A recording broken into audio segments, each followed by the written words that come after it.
Hello everyone, that's tuning in to today's second video. We're going to have a look at the weather next week, 10 days for today's second video. This will take us to around the middle of May, so we go to around the 14th of the month with this update. We've already released JMA Friday. You can find that video here on the homepage. Just scroll down the page a little bit and it's above the pollen count. So we're going to be seeing, well, we're seeing classics, signs of a classic May actually within the long range output, the JMA CFS V2. They both want to have high pressure very, very close to the country, bring a good deal of dry and warm weather. A little bit of an interruption in the second week, which we'll focus on in today's, in this second video update today. So a little bit of an interruption to more unsettled conditions in the second week, but then the CFS particularly wants to get us back to high pressure very, very quickly and have that dominate through the second half of May, bringing a lot of dry and warm weather as well. Of course, long-range output is always experimental, so it's not to be relied upon, but really good agreement with both of those models today that this May could be shaping up to be something of a classic. So have a look at that, see what you think. We're going to now, though, have a look at the shorter range models, see what they're showing for the next week to 10 days. So we're going to begin by having a look at the ensembles today from the GFS model. We're looking at the city of Sheffield today. So the red line here is the 30-year upper air temperature average for Sheffield. And of course, we've got this warm spell coming up. It's starting today. It's already beginning to warm up a bit. But over the weekend, into next week, it'll go very warm. Temperatures across many parts of southern and eastern Britain will begin to be low, possibly mid-20s Celsius through this May Day bank holiday weekend. Dates on the bottom of the chart, of course. That's May Day bank holiday Monday just there, where we are seeing that very warm weather, of course. Now, as we go through the second week of May, which is this period just here, and the long range output is picking up on this as well, the temperatures are dropping a bit. So it does turn cooler through the second week of May. Nothing overly alarming showing up there, nothing particularly cold, but certainly cooler, back to nearer normal conditions compared to the very warm temperatures that will be coming up over the next few days. And then in the extended range, of course this is the unreliable part of the model, this is a period where those long range models want to start to increase the pressure again, start to build high pressure back in. And we do see that the GFS ensembles want to lift the temperatures back up to some degree through that third week of May. That's a very long way off, though, and there's not particularly good agreement, because when you get to that part of the ensemble, it's always going to be a case that confidence is low. But perhaps a slight warming trend, anyway, as you go into that third week of May, possibly giving a little bit of support to what we just saw with the JMA and CFS V2 models. As far as the precipitation is concerned, so just loads of dry weather coming up over this bank holiday weekend into the start of next week. So we've got a warm spell, we've got a dry spell, we're in for a really nice spell of weather. Into the second week of the month, this period just here, we have got some precipitation spikes coming back in Sheffield. Not particularly numerous, you have to say, but signs that it's a little bit more unsettled and a little bit cooler as we go through that second week of May. And then into the third week of May, which is kind of like this period just here, so temperatures are beginning to try and lift up a bit. Overall, it looks relatively dry, you have to say. There are still some rainfall spikes coming through, but it isn't a particularly wet spell by any means. Surface temperatures for Sheffield are looking like this with a GFS ensemble, so that's 20 degrees just there, that's 10 degrees down there, 0 degrees is down there, and 30 degrees, 86 Fahrenheit, is up there. So we're starting off in the mid-teens Celsius today. See those temperatures over bank holiday weekend in the start of next week, going up to maybe a little bit above 20 degrees Celsius. That's our warm spell.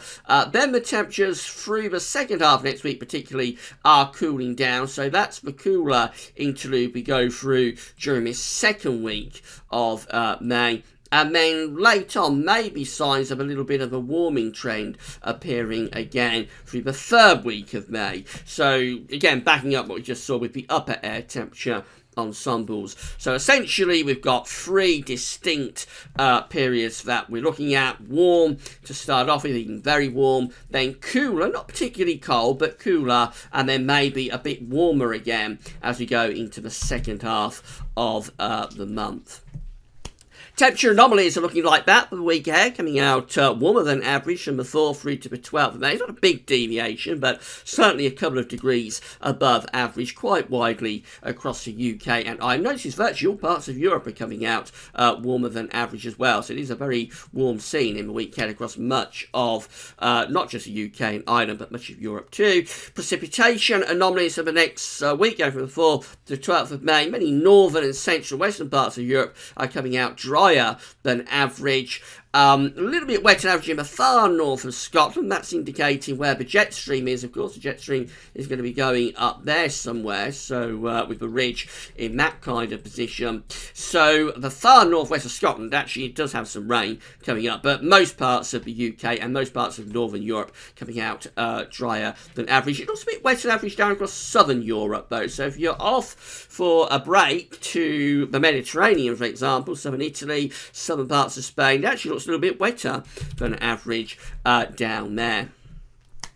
Right, so this is how the GFS is looking this morning. This is the midnight run of the GFS, first of all. So we start off early next week, bringing low pressure in from off the Atlantic. We're beginning to move low pressure towards us as the ridge. That gives us the warm bank holiday weekend starts to recede back into eastern parts of Europe. So it does turn more unsettled through the second week of May. We've been highlighting it in the videos we've been trying to do, computer problems and all, over the past few days. The second week of May is looking more unsettled. It's not a washout by any means, and particularly for the south, we do continue to keep anticyclonic influences close by, but to the north, to the northwest, we're close to low pressure and we're close to the jet stream. So I suspect second half next week will probably be a bit of a north-south split actually. Northern parts will be quite unsettled. Southern parts will probably be unsettled at times, maybe a few rain bands coming through, but also a good deal of drier weather. Heading up towards day 10, we look like that. So again, high pressure never too far away from the southwest. As we get to day 10, which is Monday the 14th of May, there's a reasonable amount of dry weather coming through there as that ridge builds through the country. And then the GFS midnight run actually extended that ridge into the second half of the month. So this is Tuesday the 15th of May, a little bit beyond day 10, with quite a strong ridge building through the UK again and going up towards Scandinavia, and that keeps going as we move through into the second half of May. That's Wednesday the 16th of May. It's a long way off, 300 hours away. But high pressure looks more or less in control for most of the country. Maybe a few thundery showers with this low pressure down across the south and the southeast. But essentially, the GFS looks like it wants to get us back, or midnight run GFS looked like it wanted to get us back to high pressure quite quickly into the middle part of the month. The 6 o'clock run of the GFS looks like this. So again, we're breaking down that high pressure. It's going to give us a warm bank holiday early next week with low pressure starting to head in from off the Atlantic as we go through next week. So it's always driest and warmest down in the south and the southeast, close to the ridge, which is just there. Always more unsettled up to the north and the northwest as well, with the jet stream that's going through up there. So Scotland and Northern Ireland probably gets in some unsettled weather second half next week. Drier at times down in the south, and probably a few showery bursts also coming through. That takes us into extended range, so we go up towards day 10, and that is day 10, Monday the 15th of May.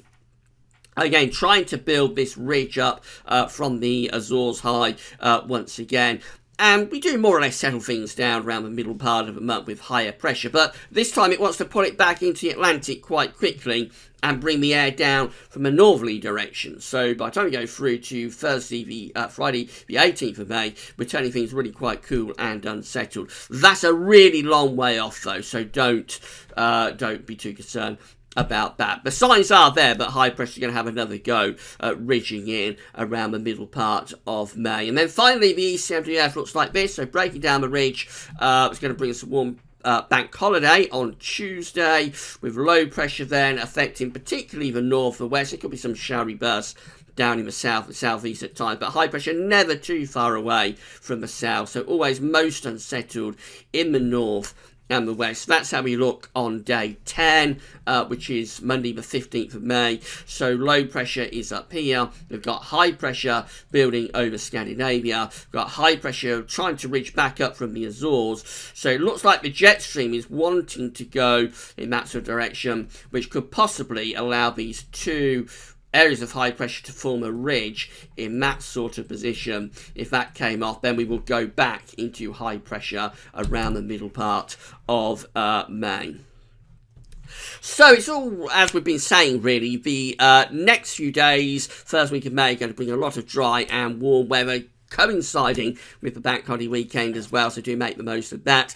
Then through next week it turns a little bit more unsettled, a little bit cooler, and that's particularly for the north and the west. Down in the south and southeast, I suspect we won't be too far away from high pressure down in the south. So although there could be some showers at times, some showery bursts, I suspect in the south there will continue to be quite a bit of dry and fairly warm weather through much of next week, actually. Most of the conditions up in the north. And then possibly we go back to high pressure, or try to go back to high pressure anyway, around the middle part of May. And that's as far as we can go, really, with reliability with these shorter range models. We know the long range stuff wants to go back to high pressure in the second half of the month, and that would seal the deal on really quite a warm and dry and classically nice May. So we'll wait and see how it all unfolds. That's how things are looking, though, for today, both in terms of the month ahead and the week to 10-day time frame. Updates will continue over the May Day bank holiday weekend. So if this is your last week update until after the bank holiday, then well, just have a great time. But the updates will continue at the website over the bank holiday weekend. So tomorrow we've got weekend forecast.